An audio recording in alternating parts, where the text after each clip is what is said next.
વિષ્ણુ સહસ્ત્ર નામનો પાઠ. વિષ્ણુ સહસ્ત્ર નામ સ્તોત્ર એ મહાભારતના અનુશાસન પર્વમાં ભીષ્મ પિતામહ દ્વારા યુધિષ્ઠિરને જણાવવામાં આવેલા ભગવાન વિષ્ણુના 1000 પવિત્ર નામો છે. એનો પાઠ કરવાથી પાપોનો નાશ, મોક્ષ પ્રાપ્તિ અને ભય મુક્તિ મળે છે. નિયમિત પાઠથી દુશ્મનોનો નાશ, સમૃદ્ધિ અને માનસિક શાંતિ મળે છે. ખાસ કરીને તુલસી કે પીપળા પાસે બેસી પાઠ કરવાથી વિશેષ પુણ્ય મળે છે. ભક્તો, આજના આ વિડીયોમાં મિત્રો ભગવાનની સ્તુતિ ક્યારેય અધૂરી ન મૂકવી માટે આ સુંદર વિષ્ણુ સહસ્ત્ર નામનો પાઠ અને વિષ્ણુ ભગવાનના 51 નામનો જાપનો પૂરો આનંદ લેવા વિડીયોને અંત સુધી જરૂર જુઓ અને કોમેન્ટની અંદર જય શ્રી કૃષ્ણ અથવા તો ઓમ નમો ભગવતે વાસુદેવાય લખવાનું ભૂલતા નહીં. હવે આપણે સાંભળીશું વિષ્ણુ સહસ્ત્ર નામનો પાઠ. વિષ્ણુ સહસ્ત્ર નામનો પાઠ આ રીતે છે. અંત વિનાના હજારો સ્વરૂપવાળા, હજારો ચરણવાળા, મસ્તકવાળા, સાથર અને બાહુવાળા પરમાત્માને નમસ્કાર હો. હજારો નામવાળા અને 1000 કોટી યુગને ધારણ કરનાર એવા શાશ્વત બ્રહ્મ પુરુષને નમસ્કાર હો.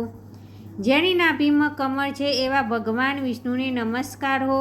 જન્મ શયન કરનાર શ્રી ભગવાન વિષ્ણુને નમસ્કાર હો. હે કેશવ, હે અનંત, આપને નમસ્કાર હો. હે વાસુદેવ, આપને નમસ્કાર હો. વાસુદેવ, આપની વાસનાથી, વ્યાપકતાથી ત્રણેય લોક વાસનાવાળા વ્યાપક થયા છે અને સર્વ પ્રાણીના પદાર્થના આપ નિવાસ સ્થાન રૂપ એવા હે વાસુદેવ, આપને નમસ્કાર હો. બ્રહ્મ સ્વરૂપ અને ગૌણ બ્રાહ્મણનું હિત કરનાર એવા દેવને નમસ્કાર હો. જગતનું હિત કરનાર શ્રી કૃષ્ણને નમસ્કાર હો. ગોવિંદ સ્વરૂપને નમસ્કાર હો. જેમ આકાશમાંથી પૃથ્વી પર પડેલું પાણી સમુદ્રમાં જાય છે તેમ બધા દેવોને કરેલા નમસ્કાર ભગવાન કેશવ પ્રતિ જાય છે. જેમાં શ્રી હરિનું ભજન પૂજન થાય છે એવા આ માર્ગ નિષ્કંટક છે અને શ્રી હરિના ભજન પૂજન વિનાના માર્ગને કુમાર્ગ જાણવો.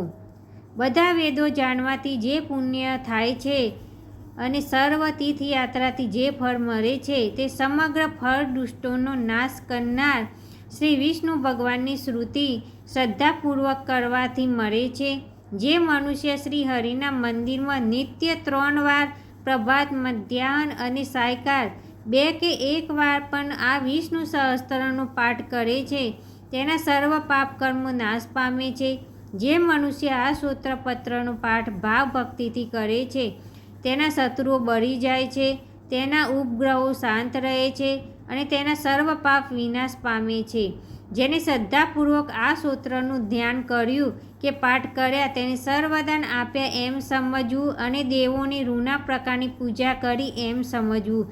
ભગવાન વિષ્ણુ કહે છે કે જે મનુષ્ય દરેક બારસના દિવસે મારી સમીપ આ સહસ્ત્ર નામનો પાઠ કરે છે તેને આ લોક કે પરલોકમાં કોઈ પણ ઠેકાણે ભય રહેતો નથી અને તેના કરોડો કલ્પના પાપ ધીમે ધીમે બળી જાય છે.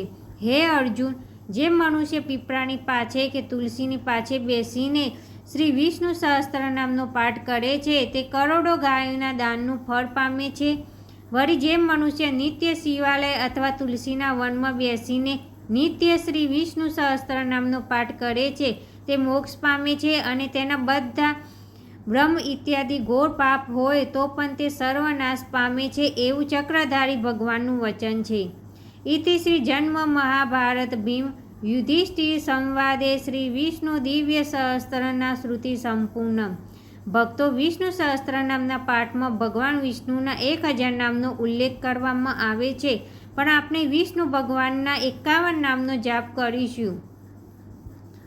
ઓમ વિષ્ણવે નમઃ, ઓમ ભૂતાત્માને નમઃ, ઓમ પરમાત્માને નમઃ, ઓમ પુરુષાય નમઃ, ઓમ અક્ષરાય નમઃ, ઓમ યોગાય નમઃ, ઓમ શ્રીમતે નમઃ, ઓમ કેશવાય નમઃ, ઓમ પુરુષોત્તમાય નમઃ, ઓમ શિવાય નમઃ, ઓમ સંભવાય નમઃ, ઓમ ભાવનાય નમઃ, ઓમ ઈશ્વરાય નમઃ, ઓમ પદ્મનાભાય નમઃ, ઓમ અમર પ્રભવે નમઃ, ઓમ શાશ્વતાય નમઃ, ઓમ કૃષ્ણાય નમઃ, ઓમ પવિત્રાય નમઃ.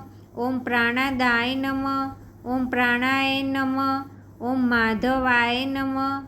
ઓમ મધુસૂદનાય નમઃ. ઓમ ઈશ્વરાય નમઃ. ઓમ વિક્રમાય નમઃ. ઓમ ક્રમાય નમઃ. ઓમ કૃતજ્ઞાય નમઃ. ઓમ કૃત્યાય નમઃ. ઓમ સુરેશાય નમઃ. ઓમ શરણાય નમઃ. ઓમ સમને નમઃ. ઓમ પ્રજાભવાય નમઃ.